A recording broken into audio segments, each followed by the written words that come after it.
Eu quero aproveitar esse momento de reflexão aqui nesta floresta, nos Alpes austríacos, e deixar em poucas palavras uma mensagem de reflexão para o nosso dia a dia.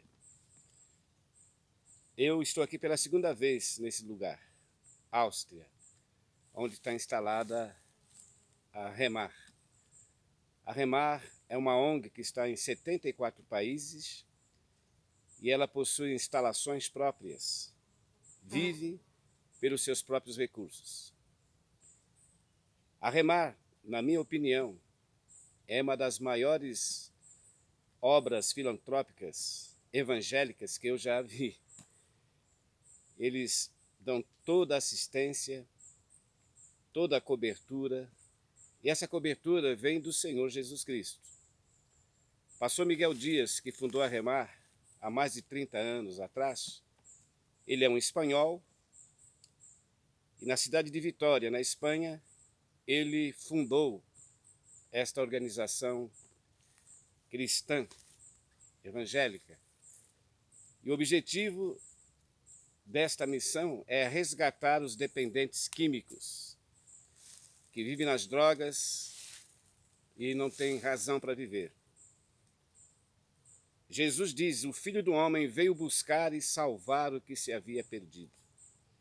Eu sou testemunha, que estive em vários países e testemunhei com os meus próprios olhos jovens que chegam na casa totalmente desmoralizados, perdidos, possuídos por demônios, por espíritos malignos, pelas drogas, e com o decorrer do tempo e da mensagem que é transmitida do Evangelho, muitos deles foram transformados e hoje são pastores, missionários, que estão espalhados em todo o mundo. Prova que o Evangelho realmente é o poder de Deus para a salvação de todo aquele que crê.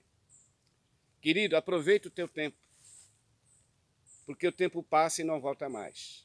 Você que está envolvido na dependência química ou em outras dependências, né, como promiscuidade, vício de álcool, até de sexo, né? Tem gente que diz que é viciada em sexo e vive uma vida depravada. Só o Evangelho tem esse poder para libertar.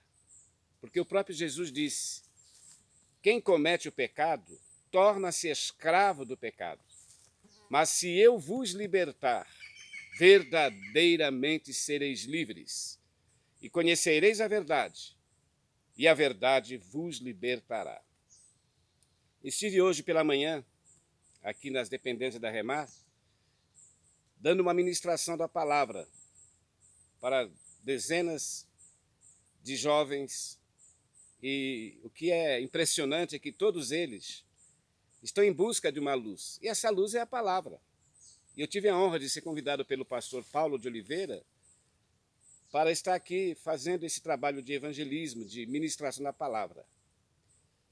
Estive em Zurique ontem, mas ontem mesmo, ao chegar de Genebra, ele falou: Souza, dá para você ir até a primeira fase da Remar, lá na Áustria, ministrar a mensagem? Eu falei: é óbvio que sim, pastor, eu estou aqui para isso, para estar disponível à obra do Senhor.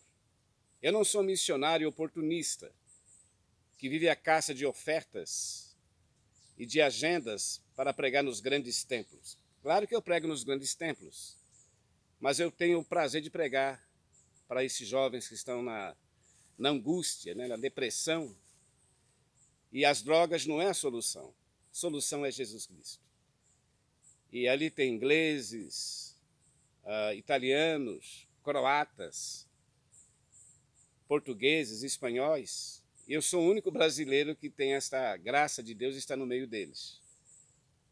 E Deus é que tem me dado essa oportunidade. Que se eu depender das oportunidades dos pastores do Brasil, não quero desprezar. Eu amo a igreja no Brasil, amo os pastores, mas muitos deles fecharam as portas para que eu não ministre mais a palavra de Deus nos templos.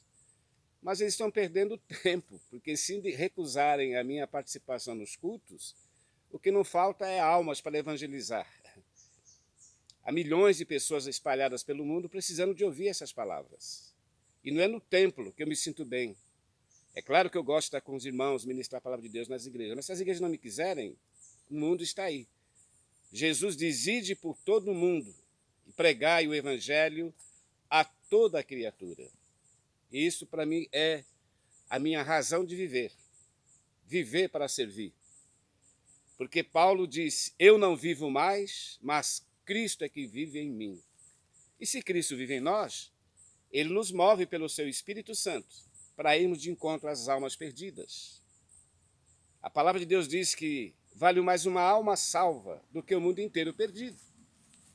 Eu tive a honra de ministrar essas palavras para milhares de pessoas nas ruas aqui da Europa. Meu inglês não é fluente, mas quando eu abordo uma pessoa na rua, dentro do metrô, até dentro dos aviões, quando eu vim de Lisboa para Genebra, eu peguei dentro do avião, tinha mais de 300 passageiros. A hora que o avião aterriza, as pessoas começam a soltar os cintos, eu vou no meio da aeronave e prego a palavra. E para a glória de Jesus, há uma grande satisfação quando eles ouvem a palavra. Porque a mensagem de Cristo não está limitada dentro de quatro paredes de uma igreja. Missões não se faz dentro de uma igreja. Missão se faz aqui fora. Como diz o próprio apóstolo Paulo. Pregue esta palavra em tempo e fora de tempo. Não tem horário cronometrado para se pregar. Hoje tem pregadores que ficam brigando, disputando, para ver quem vai subir no púlpito no domingo. Isto é lamentável.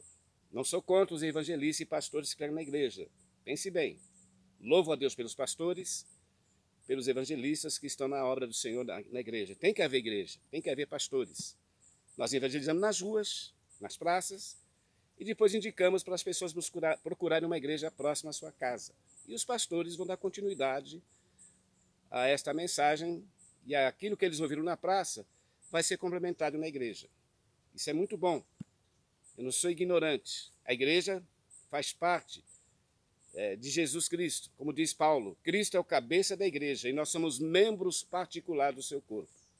E o corpo não deve ficar estacionado, como diz, parado. Temos que se mover. Ide, ele falou. O semeador saiu a semear. Temos que sair das quatro paredes também e semear as boas novas do Evangelho. Como diz Paulo na primeira carta aos Coríntios, capítulo 1, verso 21.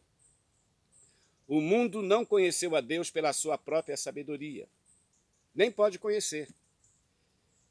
Mas aprove a Deus salvar os que creem pela loucura da pregação. Porque os judeus pedem o sinal, os gregos buscam sabedoria, mas nós pregamos a Cristo crucificado, que é escândalo para os judeus e loucura para os gregos. Mas tanto os judeus como os gregos lhe apresentamos Cristo, poder de Deus e sabedoria de Deus. Esse texto está escrito em 1 Coríntios, capítulo 1, e o versículo 21 em diante. Leia, medite nessas palavras. Que Deus abençoe a todos. Não vou prolongar muito. Tem pessoas que não têm paciência de ouvir ou assistir um vídeo de 10, 15 minutos. Agora, para ver desgraça, né? As pessoas não perdem tempo. Aquela desgraça no Rio de Janeiro da Flor de Nis, que o seu filho matou o pai, o pastor Anderson do Carmo, com 30 balaços, houve uma grande repercussão. Deu muito ibope, a desgraça, né? Mas as boas novas, a verdade, há pessoas que não têm prazer ou paciência de receber uma mensagem. Mas Jesus diz, quem tem ouvidos para ouvir, que ouça. Enquanto nós temos tempo, nós vamos morrer um dia, querido. Moisés, para finalizar, sabendo dessa realidade, Salmo 90, o versículo 9, Moisés diz o seguinte: ensina-nos a contar os nossos dias de tal maneira que alcancemos corações sábios. Porque a nossa vida é como um sopro, passamos e voamos. A nossa vida chega aos 70 anos. Uns, pela sua robustez, chegam aos 80. Mas o pior de tudo é que tudo isso vai terminar em canseira e enfado, porque nós vamos morrer um dia. A gente com 60, 70, 80 anos nunca fez uma experiência com o Senhor. Morre sem nenhuma razão de viver. Salmo de Davi, Salmo 49, o verso 15 em diante, está escrito: o homem que está em honra e não tem entendimento é semelhante aos animais que perecem. E é uma verdade. Se vivemos nesse planeta só para viver nosso bel prazer e não buscarmos o Criador, somos como os animais. Mas quem crê, o Senhor vai colocá-lo como filhos de Deus, filhos do Altíssimo. pela fé. Porque quem é filho de Deus tem que viver uma vida na luz do Senhor. Porque aquele que ama a Deus, ele guarda a palavra. Ele investe o seu tempo no reino. Como disse o próprio Jesus, buscai primeiro o reino dos céus e a sua justiça, e as demais coisas lhe serão acrescentadas. E Deus abençoe. A paz do Senhor. Souza, falando aqui dos Alpes, dos Alpes da Áustria, dia 26 de julho de 2019. E Deus abençoe a todos. A paz do Senhor.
Deus seja louvado.